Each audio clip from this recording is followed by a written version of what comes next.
Good evening, sports fans. Can you hear me? Can you hear me? Thanks, Sarah. Welcome back to EDL 740 Graduate Research Zoom session for week 3. As you can tell, I'm like some of you are. I'm captured in a vehicle at the moment. I was on a business trip to Lubbock today, and I didn't have quite enough time to get home. So you get to see me in this setting. You might prefer it. Probably I look a little fuzzier to you, so it'll be more pleasing to the eye. And it looks to me like Jim's in the vehicle as well. I hope he's not driving while he's going to class. March Madness is upon us. No, wait, March Madness is past us. Wait a minute. Those of us that work in schools know that March Madness has nothing to do with basketball. It goes right into April and May and sometimes into June. I want to apologize to all of you. After reflecting on it last week, I succumbed to what I call Professor Pontification Syndrome, and I talked too damn much. So I'm committing not to blather on quite as much this evening and allow more time for you all to ask me questions if you have them. I truly appreciate you making time, carving time out of your busy day and busy week to join these sessions. And I know that not everyone can. I guess Caitlin and Tarina are probably asleep right now on the other side of the world. But a few reminders and then a few comments, and then I love to address the questions that you have, and you can go ahead and start posting those in the chat box if you want to. A reminder to you that your final exam, which you got the full view of that puppy today or this week in the discussion forum. You see every question that you're going to get on the final exam, so you can go ahead and start working on that thing right now. It'll come to you in the format of a Google form, like your other assignments. But I gave you the exact questions that you're going to deal with. So, and then the prompt that I gave you on the finality was practice for that. So you've actually already started on your final exam. Another reminder about week 7. You know, being in this car is really a problem for me. Normally I can wave my hands and move around a little bit. I kind of feel like I'm captured. But also in week 7, please remember that your assignment deadlines are going to be on Saturday night at 11:30 p.m. instead of Sunday night on 11:30 p.m. On week 7. So I'll have opportunity to grade through all that work, which is the equivalent of over 600 assignments that you all are going to post. I'll get a decent start. So anyway, please remember that that's an early deadline on that week 7. In relation to our learning task and also discussion forum, just a few comments. I've been giving you some gentle little bumps. Many of you have tried to dodge that least beneficial question, and I'm not going to let you get away with that. When I posted that, if you'll read it carefully, I didn't say what's not beneficial to you.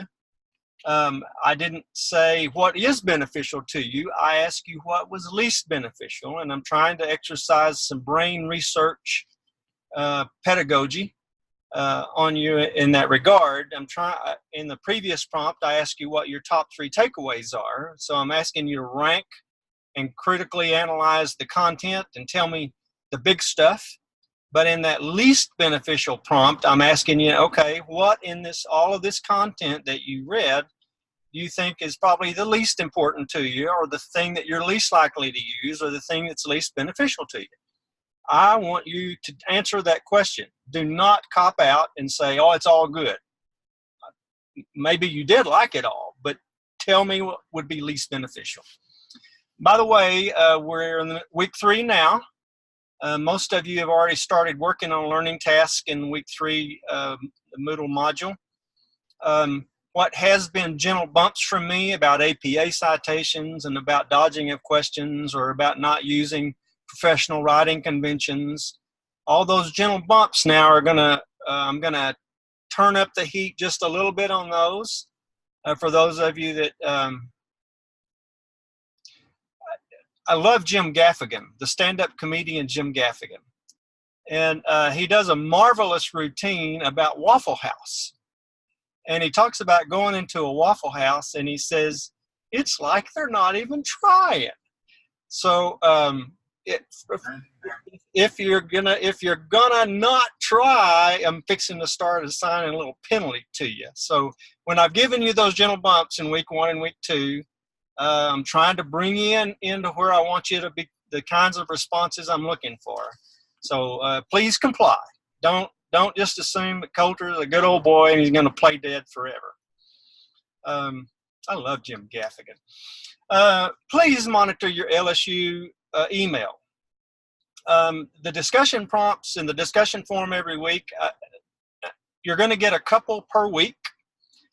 And I usually trigger those for early Monday morning, and usually it's a Wednesday for the second one. Don't hold me to that exactly, but they're never going to be on the same day, and I'm not going to give them to you early, not the discussion prompts. But some of you have missed a few of those, and I think it's maybe because you're not either monitoring the discussion forum or monitoring your LSU email. Those should be landing in your email, but make sure you respond to both of those if you want full credit. The collective learnings, most of you begin to figure that out, where I give back to you all the learning from the entire class. And then most weeks in some of the discussion forum prompts, I'm going to be asking you to look into those collective learnings, and most of you are understanding how that game is played.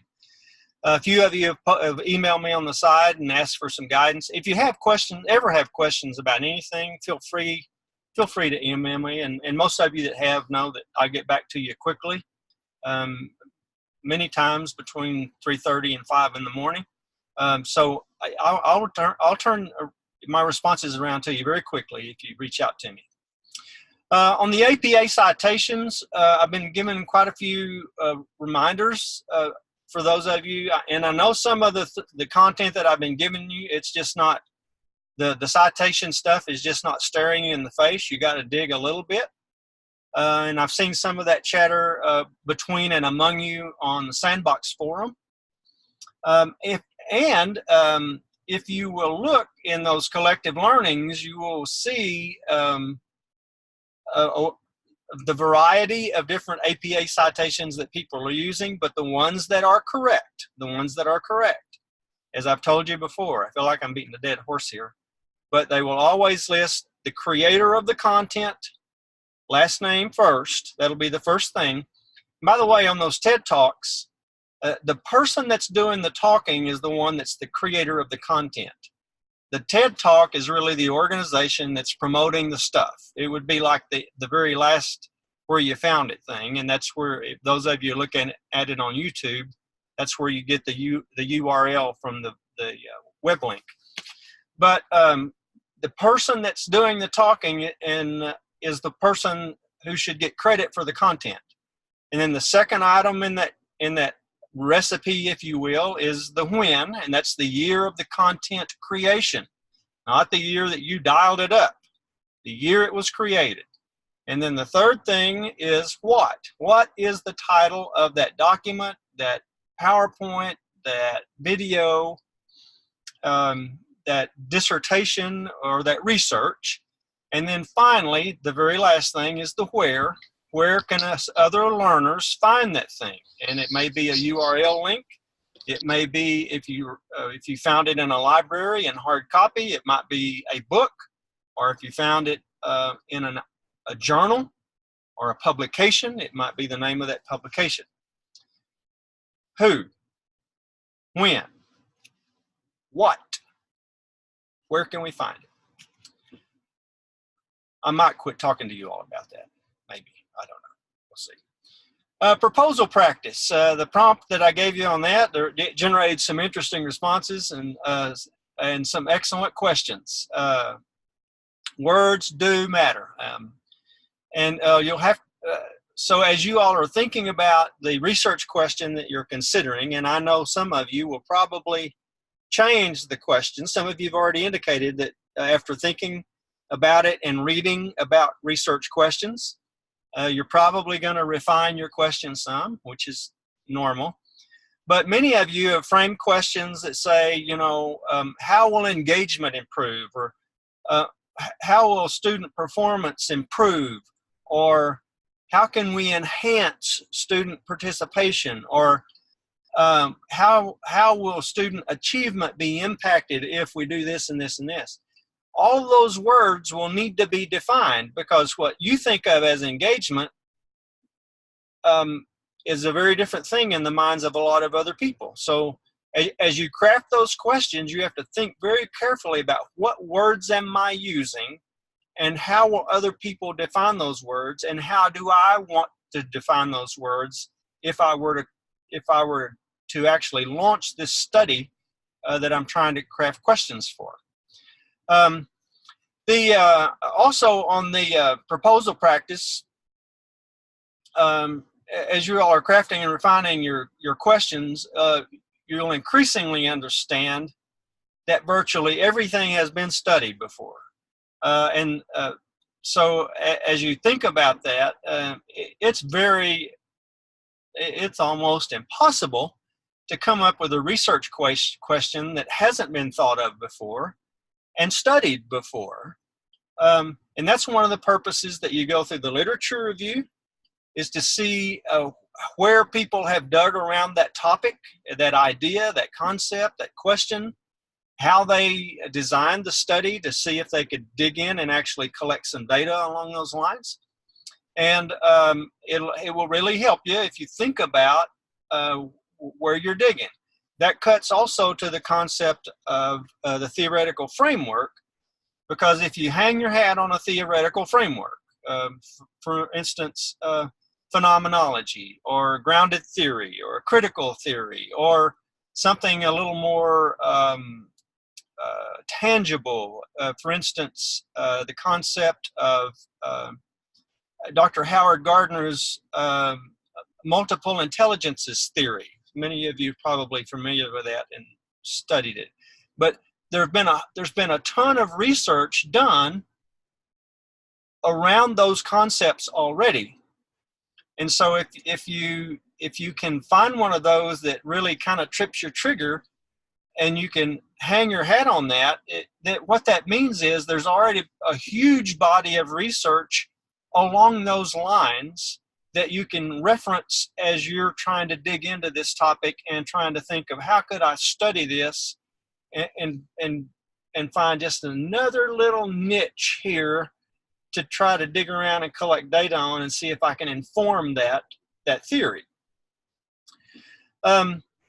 So that's something for you to think about. I'm still getting questions about the theoretical framework stuff, but it seems like many of you are finally beginning to get a little more comfortable with that. Proposal practice, another comment about that. The tightening of your question is a challenge when you're thinking about that question. Yes, you want a question that's interesting to you, because if you don't have a question that's interesting to you, you won't study it. Two, yeah, it needs to be interesting to somebody else. And it's not hard to find a question that's interesting to somebody else. I sang at the funeral of one of my former students a few weeks ago. He was 30. And Chris was working on his PhD in entomology. That's the study of bugs. He loved bugs from the time I was his principal from 1st grade through 9th grade. And he was a neighbor of mine. He loved bugs as a child. He loved bugs as a high school student. He loved bugs as an undergraduate, and he loved bugs as working on his doctoral degree. I don't care that much for bugs, but believe it or not, there's a whole bunch of people that love bugs. So whatever thing that interests you, yeah, there's probably quite a few other people that are interested in it. You would just have to dig and find the literature around that topic. Maria brought up the point that the researchers are writing for researchers. Yes, and I think with each passing week, you have a better understanding the research mining, that really the digging around the research, the studies are when intelligent people come up with interesting questions and they try to design a study to see if they can collect some data that will inform that question. And then when they start writing it up, they're writing it up not for the New York Times and not for Vanity Fair and not for a blog post. They're writing it up for a group of individuals and intellectuals like ourselves that have a deep interest in that topic or that field. And so it's very scholarly work, but it is a conversation. And sometimes it turns into a debate, especially in the academic journals, because you get rebuttals to studies in those journals, which it doesn't mean that they're dissing one another. Most of the time, they keep the conversation above the line. Not always, but most of the time. It becomes a debate between intellectuals about a very interesting, and it's almost always a little bit ambiguous topics, because if we knew all there was to know about it, there wouldn't be any reason to study it further. On the research mining, some of you are discovering or beginning to notice references to theories of learning. Actually, we will dedicate all of week 7 to the topic of theories of learning, and that's a theoretical framework. We'll dig into that pretty deeply in week 7, which is really more directly related to your profession and my profession. Graduate research spans all the sciences, but in the week 7, we'll kind of focus our attention down on particularly the topics of educational research.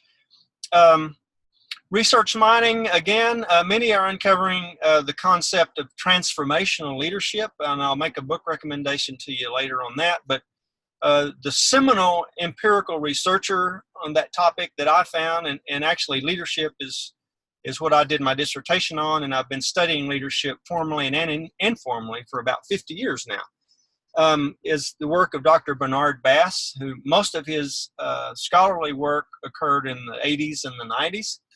And he still has proteges that are continuing his work, but that concept of transformational leadership is he pretty much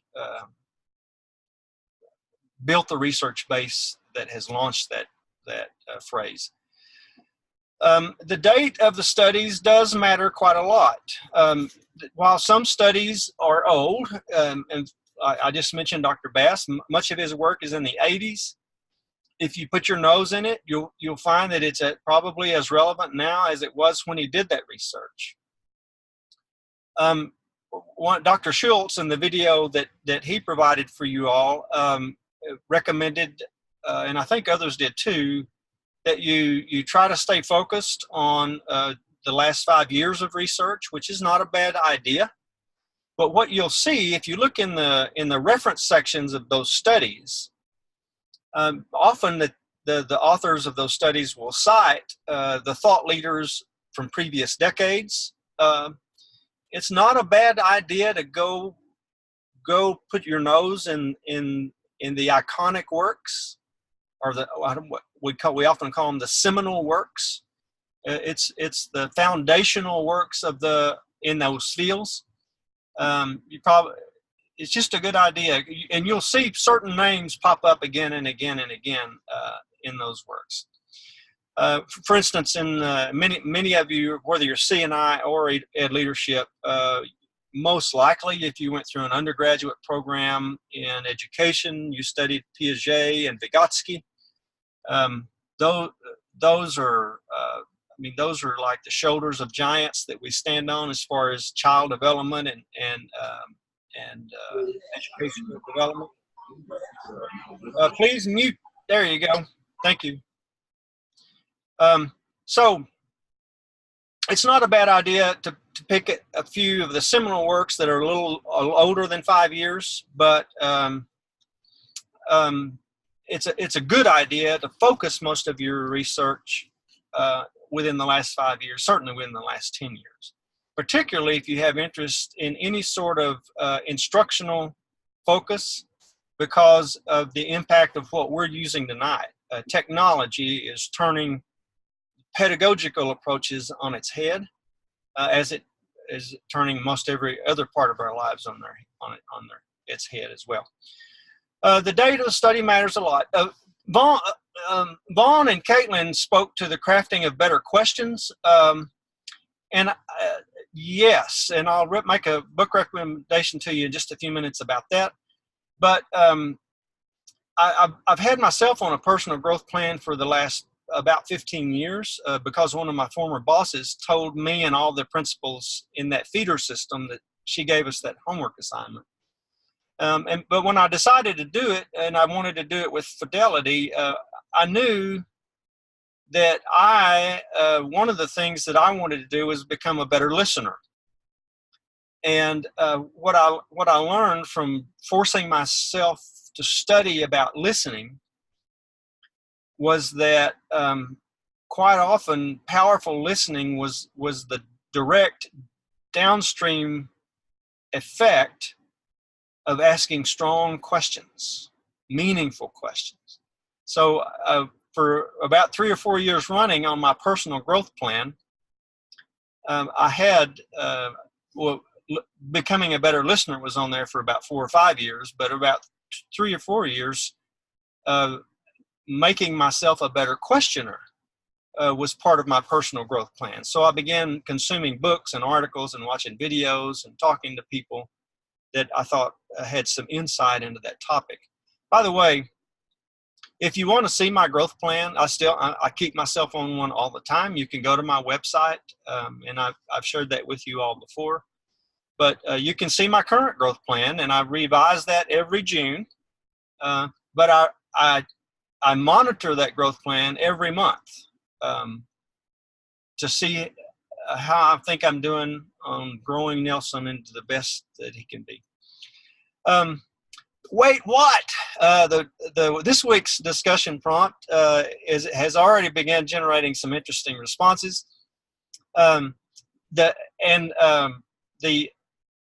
Jim and no, let's see, who was it? I guess maybe it was Vaughn and Caitlin. I can't remember.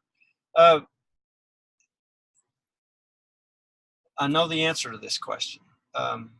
Tara, I think, is the one that started this thread. But the power of using strong questions in the interview setting. This is particularly important to those of you, well, probably all of you, whether you're CNI or Ed Leadership. Even those of you in the CNI, you're probably going to find yourself more and more on interview teams as you're trying to hire for your departments or your grade levels. I have spent times particularly the two high schools, the large high schools I served as high school principal.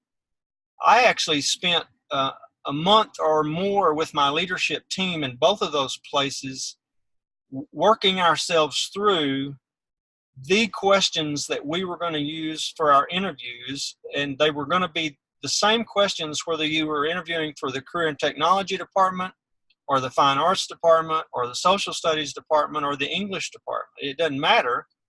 There was going to be certain questions that you were going to deal with, and they, by design, they were questions that were to give the leadership team and the interviewing committee in those schools insight into what makes you tick and what your fundamental beliefs about teaching and learning are. And it was a great process for our leadership teams to go through. If I were a principal again, I'd absolutely be doing that again. And very, very cool stuff. It was great work. Also on the wait what prompt, Jim and Catherine have gotten into a conversation about the idea that we are salespeople, and yes, we are. Absolutely, we are. I'll make a book recommendation along those lines, but you and I go to work every day selling a product. If we're in the leadership roles, we're selling certain things. If we're teaching first graders to read, we're selling certain things. If we're trying to teach the scientific method to third graders, we're selling a product. If we're trying to teach world history to sophomores in high school, we're selling a product. Okay, now my book recommendations, and then I'm going to turn to your questions. Now, these are just books, as I mentioned before. And by the way, on my website also, I have a whole list of book recommendations. But these are books that came to mind as I've read your learning task responses this week, and also watching your discussion forum conversations unfold. Someone brought up, referenced the word reframing, and one of the seminal works has been done by Bowman and Deal. And this one's got a little age on it, 1991, but the title of the book is Reframing Organizations, Artistry, Choice, and Leadership. For those of you that are interested in leadership, that one probably needs to go on your professional library shelf and in your brain. Powerful work. And Bowman and Deal in that book talk about 4 different frames that leaders began to view problems through. I'm not going to steal their thunder. You read the book. On the topic of questions, one of the best works I read on that when I had that on my own personal growth plan was The 7 Powers of Questions, Secrets to Successful Communication in Life and Work. And that was by Dorothy Leeds. She wrote that book in 2000. I've already mentioned Dr. Bass, and one of his proteges is Bruce Avolio. They wrote in 1994 a powerful book that's really meant a lot to me, Improving Organizational Effectiveness Through Transformational Leadership. That had a great impact on the way I think about leading and influencing other people. And finally, on that topic of sales, us being salespeople, one of the most interesting books, and I think, and this was written by Daniel Pink, and I think copyright's probably 2007, 2008. But the title of the book is To Sell. The book title is To Sell is Human. And Pink makes the argument in that book that in the world of the knowledge worker, which most of us are now, certainly in our profession, we're knowledge workers, but on the whole planet, there's fewer and fewer labor-intensive jobs and more work, knowledge and brain-related jobs. But Pink makes a powerful case that we're all in the business of sales, and particularly he calls out education and health professions as preeminent fields in which we are engaged in the business of sales. So there's the book recommendations for the week. I'm going to turn my attention to the chat board to look for questions, and then also if you want to try to communicate auditory-wise, we'll fire away. Please remember that I don't hear as well as I should, so you'll have to chirp pretty loudly. I got a couple of private messages, but I'm not going to read those. Along the theoretical lines, this is from Catherine.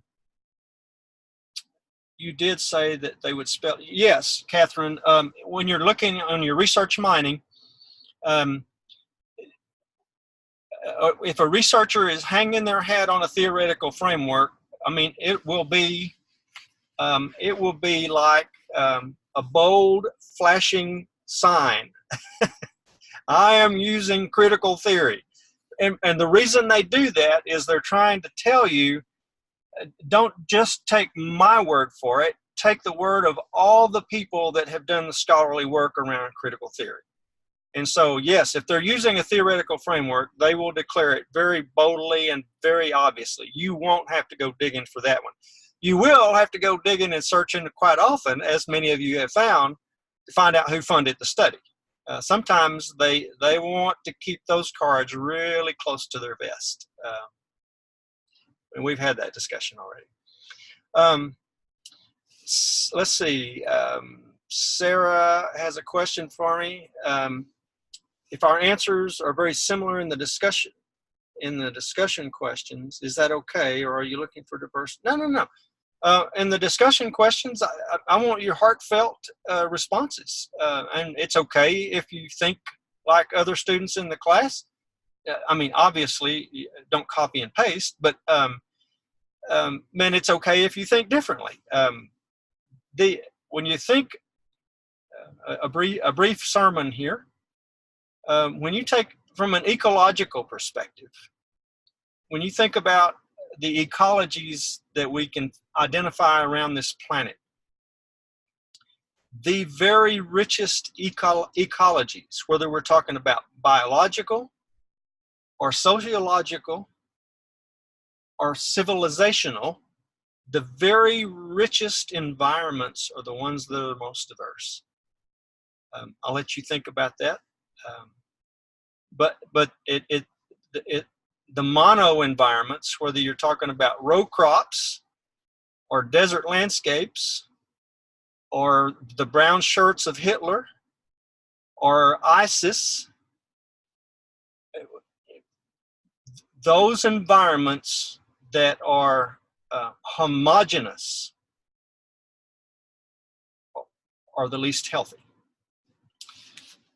Sermon over. Let's see. Yes, there will be 2 discussion prompts every week. And usually, whoops, the sun kind of came out. Sorry. Let me readjust here. My bald head will reflect right back at you and you won't be able to see it. Sorry. Apologize here. Maybe that helps. Make you sick. Give you motion sickness. Yeah, 2 discussion prompts each week, and usually I trigger those to pop up on your feed early Monday morning, and usually it's early Wednesday morning. Not always Wednesday, but almost always the first one will come at you on Monday morning. I apologize for moving the computer around. Denise wants to know if I'm going to give you feedback on our practice research questions. I'll try. There's a lot of you. I'll try. One thing I want, and that's one of the reasons that I turn back your thinking to the whole group, is I very much am opposed to the traditional model of where the professor is the only one that sees your work. Hell, you people are as smart as I am, and why in the world I would hide your thinking from the rest of the class is just beyond me. Gosh almighty, y'all are as smart as I am. Other questions?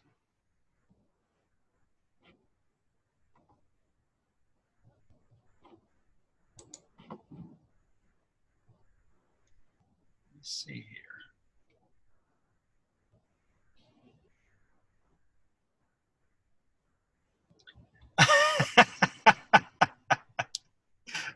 No, Mo is not driving. She did not go. I'm sitting in the passenger seat in a park. The cops are probably going to pull up and ask me if I'm a weirdo or something. I couldn't quite get home in time to fire up the machine for you guys, so I pulled over in a small community and in technology, wonderful. Beam me up, Scotty. Here I am. From Amy, does our research question for the final need to be the same one that we post in the discussion forum? No, good question, and no. Any good researcher, and I think you probably began to learn this from the stuff that you're reading. I think I can. Nope. Sorry. Any good research question, you really can't think it up in 5 minutes and go and run with it. It has to percolate for a while. So it's very conceivable, Amy, that your question may change right up until the day you have to turn the final in. And if you were to actually do the study, it might change several times. By the way, on some studies, you'll find that there's more than one research question. I've only asked you for one. But many studies have multiple questions that they think they're trying to find the answer to. And no, you do not have to go back and change your question. I will give you a discussion prompt either next week or the next uh, and uh, I'll tell you right now what it's going to be. It's going to be, okay, tell us what you think your question is going to be again, even if it's changed, and then tell us how you think you're going to go about collecting the data to find the answers to that question, which cuts to the research methodology, the design of your study, or what you're thinking about. In a long-term course in graduate research, you would probably have to do a study of some kind, but we just can't pull that off in 7 weeks. And really, I'm not even sure it's necessary, unless your goal is to become a researcher. Now, those of you that, we have several, I'm certain out of 100 plus students, there will be several of you that pursue doctorates, and you will have to do a study if you pursue as they call it, the terminal degree. It's probably a good reason they call it that. But for those of you that do, and actually I know that we have at least one student that's already in that process. But several of you will pursue it, and it's a great journey. I can highly recommend it. It's not for everybody, but it will absolutely change the way you think. Other questions if you have them?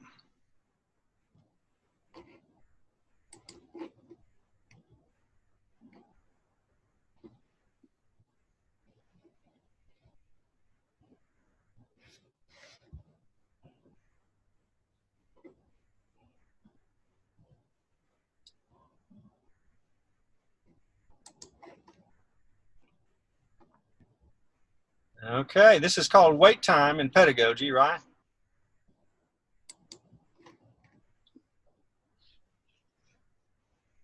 Well, I am honored that you all carve out this time. I know how busy April and May, I know.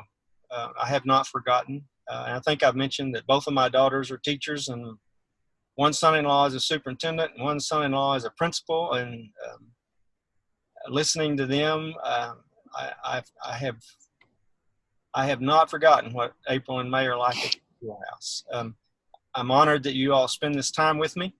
I think you all know, if you need something from me, email me is the best way. Ping me. I'll get back to you in a hurry. I remembered to hit the record button this evening, and so I'll get this thing posted in your Moodle module tomorrow sometime, so you can go back to it. Not that anybody would want to listen to me more than once, but anyway, it's there. It'll be there for those of you that want it. Have a good evening. Thanks for joining me. I love being on your team.